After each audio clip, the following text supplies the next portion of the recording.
Is there a hotter team in the country than Arizona basketball at this point?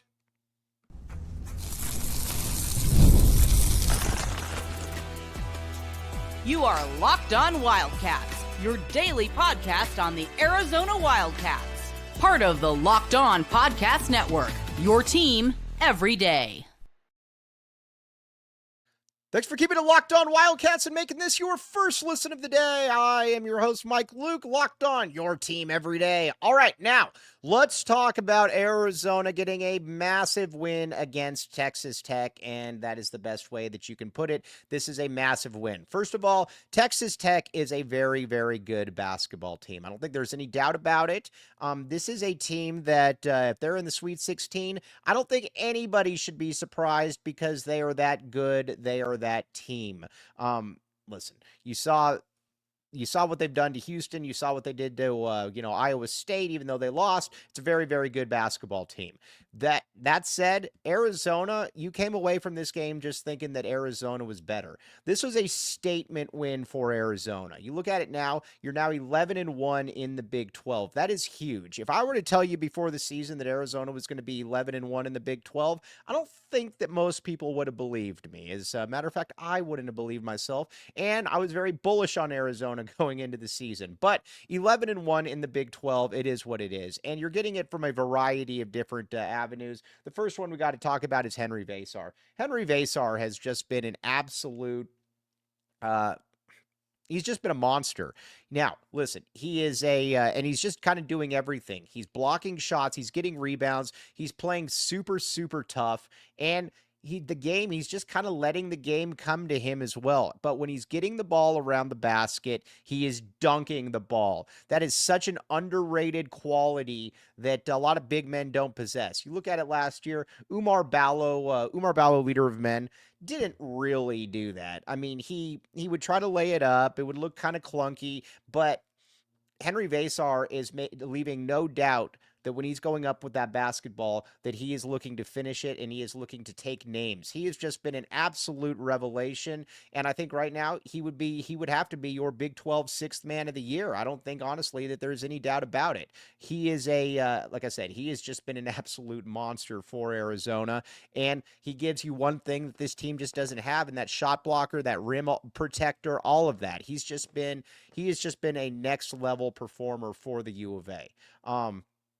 Now, let's talk a little bit about up front then. Obviously, Trey Townsend was out. This, to me, with Trey Townsend, obviously you don't want injury, but Arizona's better without Trey. If Trey's playing 5 to 8 minutes per game, cool. But if Trey's playing 20, that's just way too much. He's too destructive. He doesn't play hard enough. But when you've got that three-man rotation of Tobe Awaka, Henry Vassar, and Carter Bryant, that can match up with a lot of different teams. Also, Tommy finding out that you could actually play Vassar and Awaka together was very, very nice as well. But Awaka is also one that's just become an absolute monster.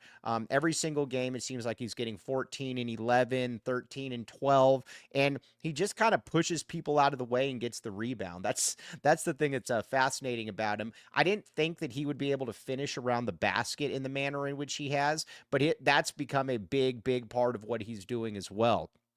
He is you watch him and you're just thinking to yourself, man, this dude gets it. He's a big guy, and he is starting to finish around the rim. That was my other big concern, is I didn't know that he was going to be able to finish around the rim, and I don't know that anyone could have really seen it, but he's using his body. He's also doing the thing where he gets 2 dribbles and he gets downhill and then he goes to the basket. That's good stuff. That's things that you win basketball games with. He is, and he's just picking everybody up. He kind of sets the pace for what Arizona wants to do, and he's just been really, really good at what he's doing, and I don't really know what else to say in that regard. Then Carter up front, obviously Carter's going to have some good games. Carter's going to have some bad games. Obviously, this wasn't one of Carter's better games, but still, with Carter, you know that you've got an upside factor to him. And not only do you have an upside factor to him, you also know that you're going to be able to get some block shots, get some threes. Generally, that is the case. Arizona, that's got to be your 3-man rotation. Now, again, if you want to play Trey Townsend 5 to 8 minutes, 10 minutes per game, cool.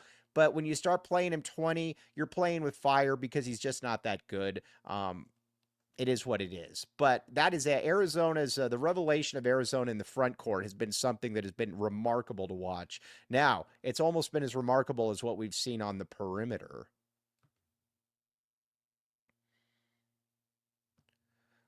But first, FanDuel, my friends, FanDuel, check it out. All right, here's the deal. When the game tips off, the NBA action is just getting started, and there's no better place to get in than FanDuel, America's #1 sports book. All right, with FanDuel, you can place live bets throughout the game, so even if you miss the opening tip-off, you want to check a fourth quarter comeback, you can stay in the action. And if you're looking for a bigger payout, you can even combine your live bets into a same-game parlay. Right now, new FanDuel customers can get $150 in bonus bets if your first $5 bet wins. Just visit FanDuel.com or join today. That's FanDuel.com for your shot at $150 in bonus bets. Make every moment more with FanDuel, the official sports betting partner of the NBA. FanDuel, again, basketball is here.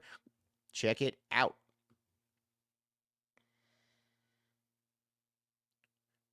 Thanks for keeping it locked on Wildcats and making this your first listen of the day. I am your host, Michael Luke, your team every day at Locked On. All right, now on the perimeter.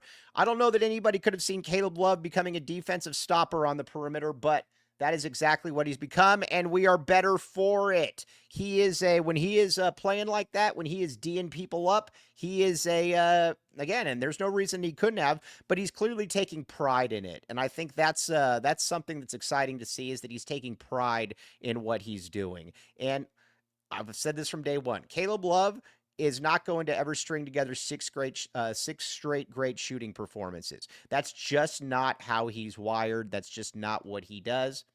That's fine. But if he can get 6 assists, if he can play great defense, if he can do all those other things as well, while getting to the basket, 6 to 8 free throws are something that's going to be 6 to 8 free throws is it's kind of what you're looking at, and he's been able to do exactly that. You just got to keep it going. When he gets aggressive, he is he's great. There's no other way to put it. KJ Lewis as well. That defense that he brings night in and night out, that's fantastic. He is he's physical. He attacks the rim. And again, I'm going to keep saying this, as long as he doesn't dribble the ball a ton and try to get super creative, he's a really good basketball player. So you would love to have him. Obviously, you'd love to have him for another year as well. But KJ has played really, really good basketball, and it has been fun to watch. And then that doesn't even mention Jaden Bradley. Jaden Bradley's the MVP of the team. He's been good from start to finish. And you look at it yesterday, 5 assists, 5 steals, excuse me. He's still getting downhill. I think he can shoot better than he's shown, honestly. He's shown that he can make, I think that he can make 38% of his shots. I think he just needs to shoot it. The form is far from broken, and he's a good shooter. I think he's just got to be able to continue to do that. But the perimeter, though, that defense has been absolutely suffocating. And that's something that I think if you're Arizona, that needs to travel. If that can travel, then you're going to win a lot of games. But it has been incredibly impressive what Arizona has been able to put forth so far this season, just from that realm, just from that defensive perspective. Listen, early on in the season, you're kind of wondering, is this team even playing? Is this team playing hard? What does this mean? They're playing hard. And you're seeing, too, that when they're all locked in together, this is going to be a very, very difficult team for a lot of teams to beat. Arizona, like I said, it's hard to really quantify what you're watching right now, but this is good. This is really, really good stuff, and this is a team that right now I think it's hard to look at and say that they aren't one of the top 10 teams in the country. I think it's impossible to I think it's impossible to argue that they're not one of the top 10 teams in the country, and I think you're going to see that reflected now.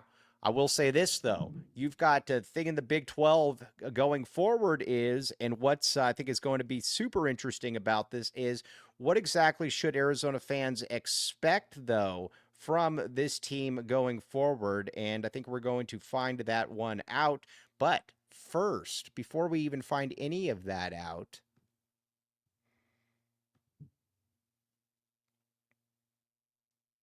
game time. Game Time, Game Time. Check it out with Game Time. All kinds of good stuff at Game Time. Looking for tickets to your next big event, whether it's a concert, a comedy show, or a sports event. Finding the right ticket at the right price can be a headache.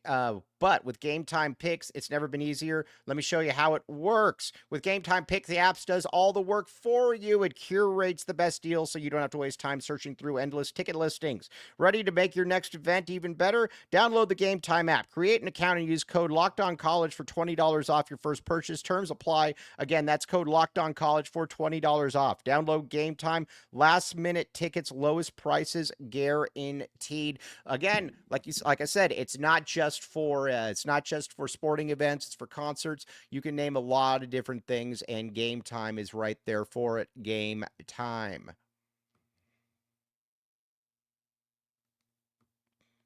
Thanks for keeping it locked on Wildcats and making this your first listen of the day, your team every day. All right, now looking ahead. Arizona's 11-1. So again, you got to keep getting greedy. You got to keep saying we just need to keep running these wins off, and that will be obviously a good thing. But if you're Arizona, you just got to keep doing this, because now you got 3 games coming up that are all going to be tough. You got at Kansas State on Tuesday. That is not going to be an easy game. That is going to be a very difficult game. Then you've got Houston here Saturday at noon. That's going to be a tough one. Then you got Baylor. So again, you need to break this into 3-game increments, in my opinion. If you're Arizona and you can go 2-1 in those, you take that and you run with that every day in the week. That would make you 13-2, and you would love to get that win over Houston just so you can kind of have that half-game lead. But 13-2, and you can really start looking at, can this team be a 2 seed? And then, because then after that, you're going to have some other tough games as well. You're going to Iowa State. I don't really give Arizona much of a chance in that game, so that's a game that I think is going to be probably a man-down game. And then after that, I think you go to, you're going to have Kansas at the end. Kansas kind of stinks. Arizona can absolutely beat Kansas on senior day. I'm not saying they will, but Arizona can absolutely do that. Now, Houston, I think, is the team that you look at and you're like, okay, now Iowa State's healthy now, so that's something you got to factor in as well. But Houston, though, is the team that I think you're kind of looking at and saying, can this team be who's Arizona's biggest competition for the Big 12? And I think that it is Houston. But you look at Houston, they still got some tough games left. They got to go to at Texas Tech, and they I think with Texas Tech, they got I think it's fair to say that you got a team that is very, very good, and they can absolutely lose that game. Not only can they absolutely lose that game, they could also lose. They've got I believe they still have Iowa State, or yeah, they still got a couple losable games. So if you can beat Houston, you've got to beat Houston at home. Not only do you have to beat Houston at home, you've got to be able to get that game, and if you get that game, then that would be very, very interesting for Arizona and where everything is at. But overall, though, Tommy Lloyd's got to be the coach of the year midway through the conference, or a little bit past that. He's 11-1 in conference play, and I think you can start looking at a 15-5, a 16-4, something like that. And I think that's kind of where it's at, and you're like, all right, let's just continue to push this. Let's just continue to rock, and let's just continue to roll. But it also shows you, too, Arizona's got the right guy in Tommy Lloyd. I think you're probably going to be getting some good recruiting news coming up here as well. Not only do I think you're going to be getting some good recruiting news, I also think that you're going to be seeing a team that you look forward into the future, and you're like, all right, where are we how good can this team be next year as well? We're going to find all of that one out. But again, Arizona is in really, really good shape here. Not only is Arizona in really, really good shape, like I said, it's fun. It's fun to watch, and not only is it fun to watch, it is a team that it's an easy team to rally around. It's a team to absolutely just kind of support. That's kind of where we are at. But either way, so now again, we're going to talk a little football tomorrow, because we are a football school as well. Then again, you got Kansas State coming up. We're going to have the post game on that. We got a lot of really fun stuff to get to in that time. But as always, very much appreciate you all making Locked On Wildcats your first listen of the day. I'm your host, Mike Luke. Bear down and back the A, and we will be back with you tomorrow. Have a great rest of your Sunday.